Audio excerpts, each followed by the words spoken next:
Bismillahirrahmanirrahim. Assalamualaikum warahmatullahi wabarakatuh. Waalaikumsalam. Hari ini bahasan kita yakni Al-An'am ayat yang ke-69. Al-An'am ayat yang ke-69, di mana di dalam ayat tersebut Allah kemukakan A'udzu billahi minasyaitonir rajim wa ma 'alal ladzina yattaquna min hisabihim min syai'in,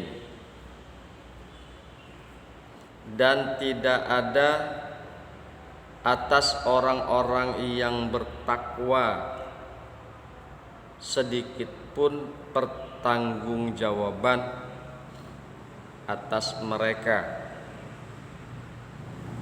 walakin dzikra la'allakum yattaquna, walakin dzikra la'allahum takuna, akan tetapi peringatan, la'allahum yattaquna, agar mereka bertakwa. Itulah kira-kira terjemahan daripada Al-An'am ayat yang ke-69, bahwa pada ayat sebelum ini memerintahkan Nabi Muhammad sallallahu alaihi wasallam dan kaum muslimin untuk meninggalkan majelis siapapun yang melecehkan agama. Perintah itu bukan secara total. Kaum muslimin tidak dilarang bergabung dalam majelis mereka apabila mereka melakukan pembicaraan yang lain. Jadi pada ayat yang ke-68 Allah kemukakan wa idza ra'aital ladzina yakhuduna fi ayatina, dan apabila engkau melihat orang-orang yang membicarakan, memperolok-olok ayat-ayat kami, yang melecehkan ayat-ayat kami, yang menjadikan ayat kami permainan dan senda gurau, dan apabila engkau melihat orang-orang yang membicarakan, memperolok-olokkan ayat-ayat kami, fa'arid anhum, maka tinggalkanlah mereka, hatta yakhudu fi hadisin ghairihi, sampai mereka membicarakan pembicaraan yang lainnya, sampai mereka tidak memperolok-olok ayat-ayat kami.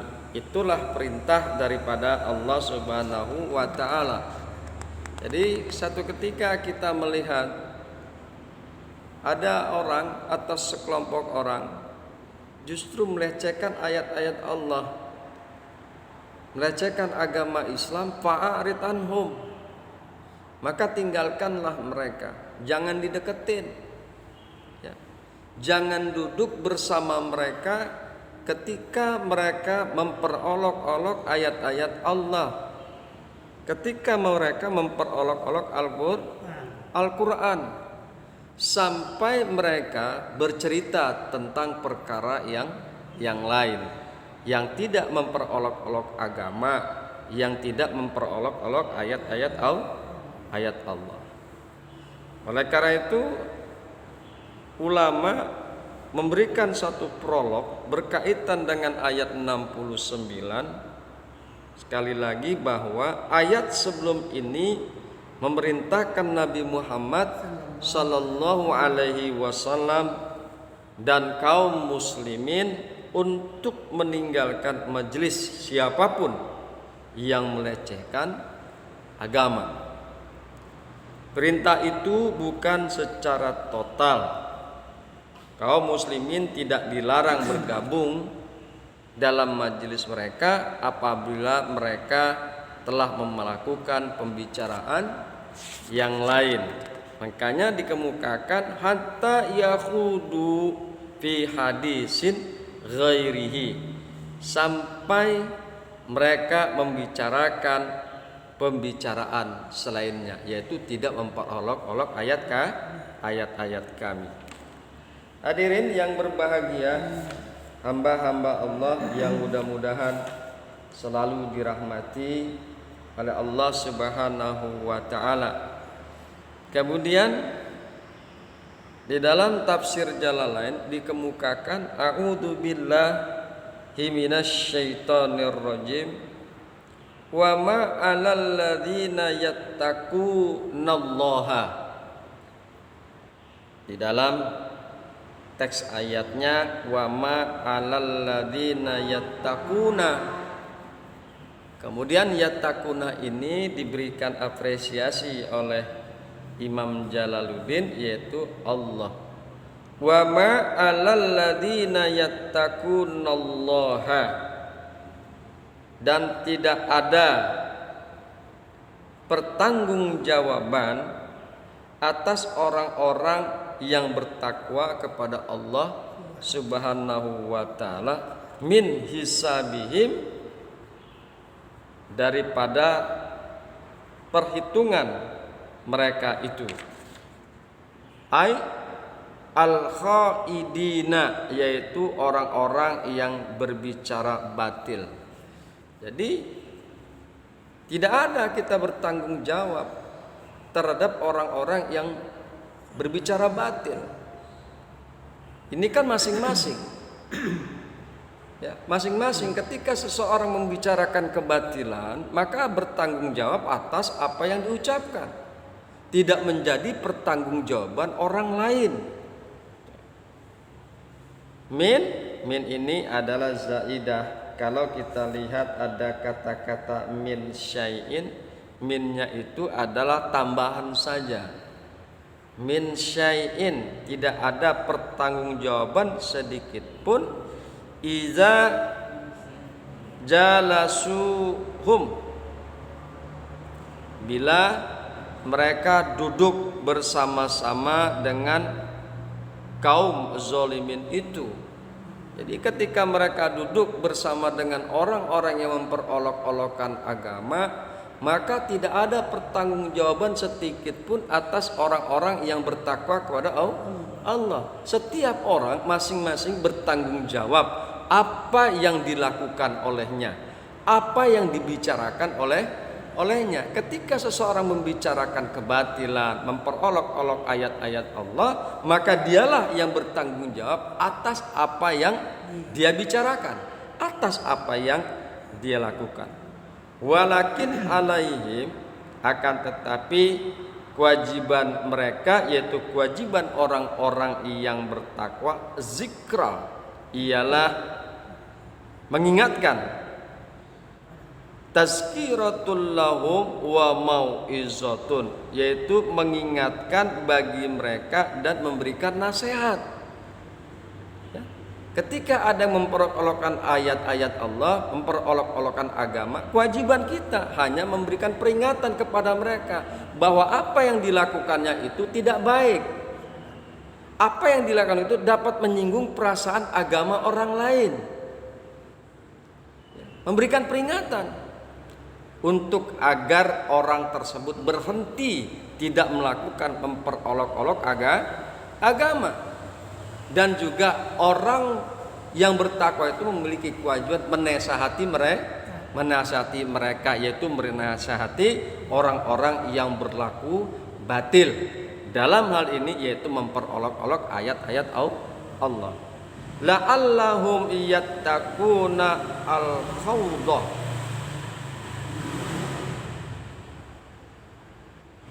Ya, agar mereka bertakwa dari pembicaraan yang batil, agar mereka takut untuk membicarakan yang batil. Itulah salah satu tujuan orang-orang yang bertakwa, memberikan peringatan kepada mereka dan memberikan nasihat kepada mereka agar mereka berhenti memperolok-olok agama Allah, kemudian mereka menjadi orang-orang yang bertakwa. Hadirin yang berbahagia, hamba-hamba Allah yang mudah-mudahan selalu dirahmati oleh Allah Subhanahu wa taala. Ulama tafsir itu banyak. Ulama tafsir itu banyak. Kemudian coba akan kita lihat daripada penafsiran ulama yang lain. Tadi sudah digali oleh Imam Jalaluddin di dalam tafsir Jalalainnya berkaitan dengan Al-An'am ayat yang ke-69. Kemudian ada ulama lain yang mengemukakan. Dalam hal ini kita akan coba tarik, yaitu Imam Al-Biqai, ulama tafsir juga ini. Al-Biqai adalah ahli tafsir juga. Bahwa Al-Biqai menilai bahwa hal tersebut demikian karena ayat ini turun di Mekah.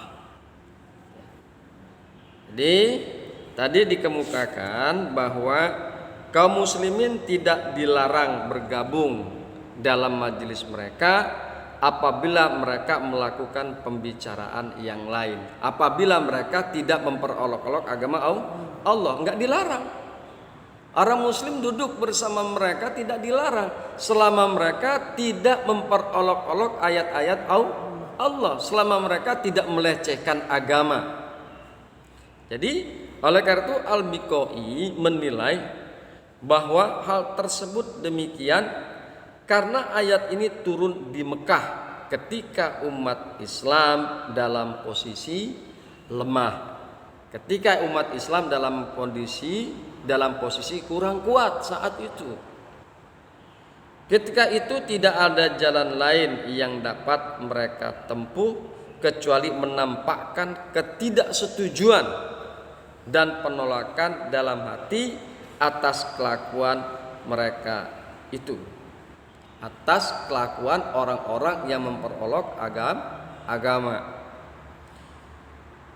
Mengambil sikap keras, misalnya dengan menindak atau memboikot mereka, akan bersifat fatal bagi kelangsungan hidup dan kesinambungan dakwah Islam. Karena Islam saat itu memang belum kuat, masih lemah. Kalau kita secara frontal menghadapi mereka, tentu akan fatal akibatnya, parah. Bisa jadi bahwa orang-orang musyrik saat itu memerangi Islam, sehingga dakwah kita saat itu, dakwah Islam saat itu bisa berhenti. Karena apa? Kalah kekuatan, kalah pengaruh.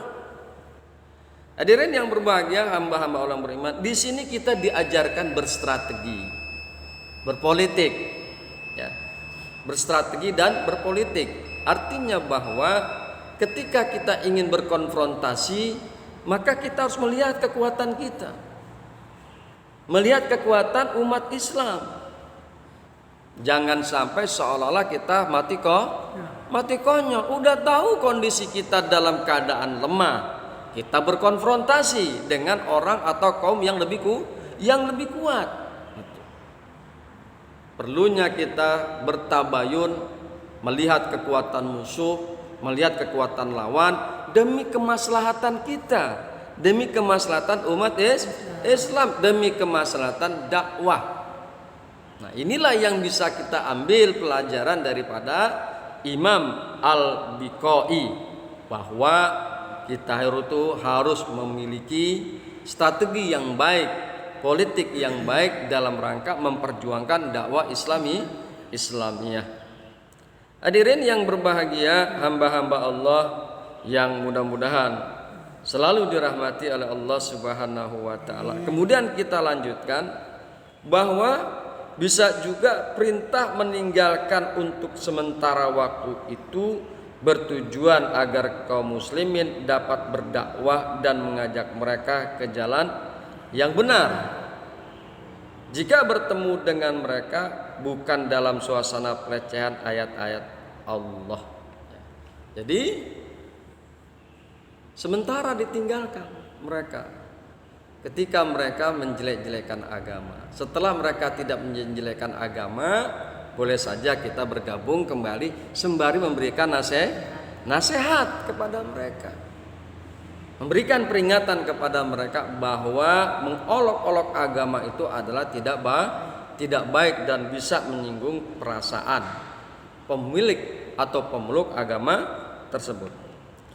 Oleh karena itu, untuk maksud inilah kaum muslimin diingatkan bahwa tidak ada atas orang-orang bertakwa, yakni yang melaksanakan perintah Allah dan menjauhi larangannya, tidak ada sedikit pun pertanggungjawaban atas dosa-dosa mereka, baik akibat melecehkan agama maupun dosa lainnya. Akan tetapi kewajiban umat Islam adalah mengingatkan dengan peringatan yang menyentuh agar mereka, yakni orang-orang durhaka itu bertakwa, atau agar mereka memperingatkan itu senantiasa bertakwa. Jadi sekali lagi nggak ada pertanggungjawaban kita terhadap orang yang melecehkan agama. Tidak ada kita tertimpa dosa atas apa yang mereka lakukan. Kita hanya berkewajiban memberikan peringatan. Tujuannya adalah la'allahum yattaquna. Mudah-mudahan orang yang kita berikan peringatan, orang yang kita nasihati, mudah-mudahan, mugi-mugi menjadi orang yang bertakwa. Hadirin yang berbahagia, hamba-hamba Allah yang mudah-mudahan selalu dirahmati oleh Allah Subhanahu wa taala. Kemudian coba kita akan lihat wa ma 'alal ladzina yattaquna min hisabihim min syai'in. Dan tidak ada atas orang-orang yang bertakwa sedikit pun pertanggungjawaban atas mereka. Perhatikan kata-kata hisab yang diterjemahkan dalam pertanggungjawaban. Hadirin yang berbahagia, hamba-hamba Allah yang mudah-mudahan selalu dirahmati oleh Allah Subhanahu wa taala, bahwa penggalan ayat ini bermakna wallahu a'lam. Jadi penulis menambahkan kata-kata wallahu a'lam karena Pak yang ngerti isi kandungan Al-Qur'an itu hanya Allah. Para mufasir hanya sekedar menafsirkan untuk mempermudah kita untuk memahami isi kandungan Al-Qur'an. Tapi sejatinya yang mengerti tentang penafsiran Al-Qur'an itu hanya Allah sendiri. Makanya kalau kita lihat di dalam penafsiran Alif Lam Mim, Allahu a'lamu bimuradihi bizalika. Ulama nggak ada yang berani menafsirkan kata-kata alif lam mim. Apa itu alif lam mim? Isinya alif, lam, dan mim. Saking khawatirnya penafsiran daripada ulama, maka sebagian ulama menyerahkan penafsiran ayat tersebut kepada Allah. Allahu a'lamu bimuradihi bizalika.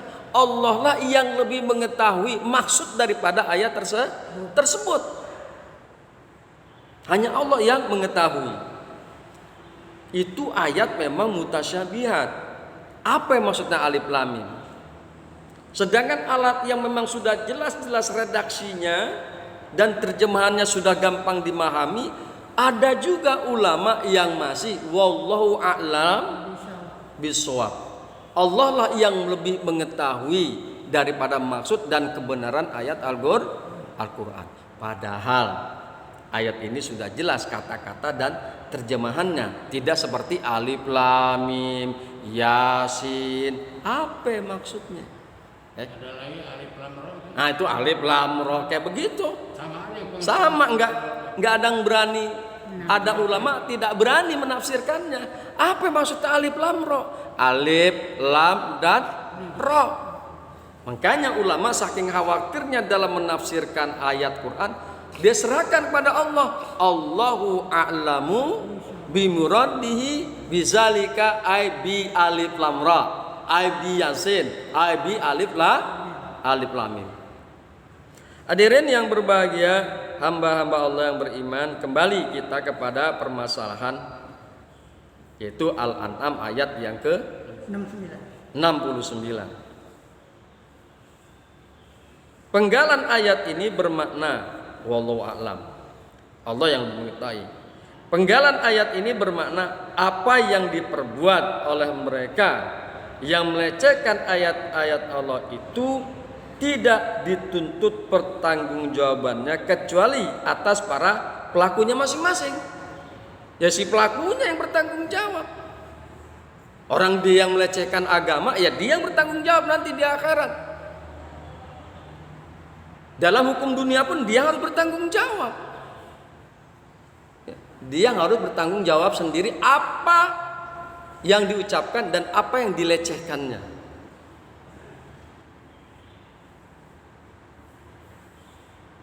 Beban tanggung jawab tidak akan melampaui mereka, tidak akan mengenai orang lain.